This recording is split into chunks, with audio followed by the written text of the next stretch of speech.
Hello and welcome to my channel. Well, I want to thank everybody that helped me with my dilemma on whether or not I should take this knife out of the sleeve or the clamshell. And I'm glad I did, because the drawing, like you couldn't tell if maybe they just did an outline, but this is a complete drawing here, which is basically the same thing, that's on the knife scales or handles itself. Covers, I guess is what we'd call them. And yeah, it was strange because it was the first time I ever had received a knife. It's a knife that I wanted to get, and then got it, and like, oh, I'm just gonna leave it in the package. Like, what? And I was running with this dilemma. Well, the thing is, if I wouldn't have taken it out of the package, I wouldn't have seen that. Here's a blade etch that says Zorro. It's nothing special. I mean, but it's an etch that I wouldn't have known about. And even the penknife says 100th anniversary. And of course, you can see that it also says that here on the scale, the covers, 1919 to 2019. So, yeah, I'm glad I didn't do that. The first time I had heard about kids getting toys and keeping them in the packaging, I'm like, what for? What is the reason? You bought a toy because you wanted to play with it. Now you're a collector? It seems like a kind of an adult thing to do to a kid, You're going to have plenty of time to do investing and stuff later on. Be a kid. Enjoy your knife and stuff, or enjoy your toy. Don't try to become an investor at the age of 10. Maybe you'll become rich and everything, but you're going to lose your childhood, which I think is more valuable than becoming wealthy, So anyway, that's just my thing on it. So I want to thank everybody for helping me with this dilemma, which I solved, and I'm glad that I did. And I probably won't run into that situation ever again, because that's the way it is. All right. Now, another thing that's interesting and odd, oops, sorry, I bumped this, is Jolly Peanut had put up a video on the sword, sword knives, and he had a little pocket one. And I have the big giant one, and I said, man, I want to get, a little pocket peasant knife kind of thing like that. Well, Toby and family, he has an ability to like read my mind sometime, because that very day this arrived. And it's an Eafengrow, but it's like a peasant knife. It has these nice wood handles. It has first time I've seen a pivot with a hole through it. It looks like it's on nylon washers, but it's this cool little sort of Warncliffe type of little blade there that, you don't have to worry about it folding on you, because it's got a little finger groove there to protect you, or choil or whatever, and your thumb can be holding on this to keep that from moving. It's also in D2.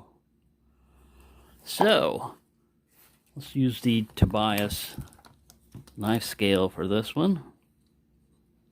So we've got like a 2¼ inch or so cutting edge on this thing.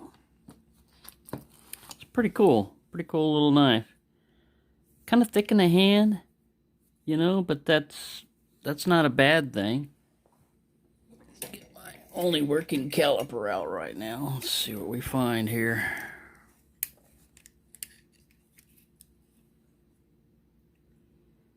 Yeah, so it's about 72 thousandths, or 72 tenths. Hundreds? I don't know. Anyways, all the way over here is an inch. Maybe almost 1/4 inch wide. Let's put it that way. 3/4, 0.75 of an inch handle thickness. Let's go ahead and, if I can get my scale out here and get the weight on it.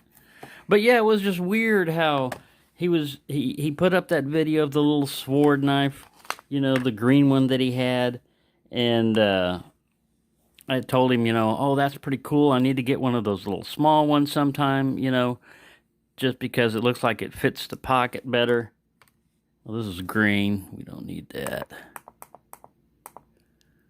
So it's 101 grams or 3.5 ounces. Man, it does not feel that heavy.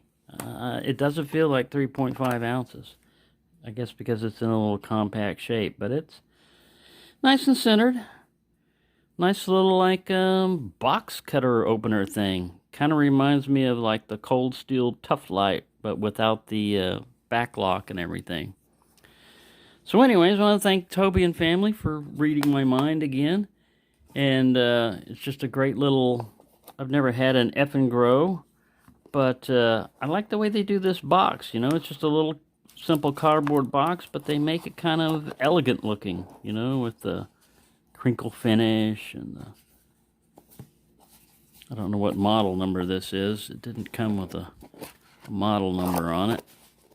And I don't know how much it is either because I haven't looked at it, on Amazon or anything. But anyways, just thought I'd show you this little knife. It's pretty cool. Pretty cool little, like, peasant knife with unusual pass-through pivot. But yeah, just pretty cool. Anyways, I thought I'd show you that. And thank you again, everyone that went over to Toad on the Hill and subscribed to him. He's, like I said, a new channel. He's working as best he can. He's, he fixed income like a lot of us are, and he does his best, So I want to thank everybody that went over there and gave him a sub and boosted him up because he's still under 100 subs. So really, if you want to help somebody out, all you have to do is go over there and sub to him, and that'll give him a little, help, because really it costs you nothing to do that, and it means a lot to beginning channels for the number of subscribers they get. Sometimes, people lose motivation after a while and say, wow, man, I've had this channel up here for a while and I'm not getting many views and I'm not getting many subscribers, and some of them just fade away. And they are probably still collecting knives, but they don't put up videos because they don't think anybody wants to see them. So anyways, that's just my little take on that. And thank you for watching, and have a nice day.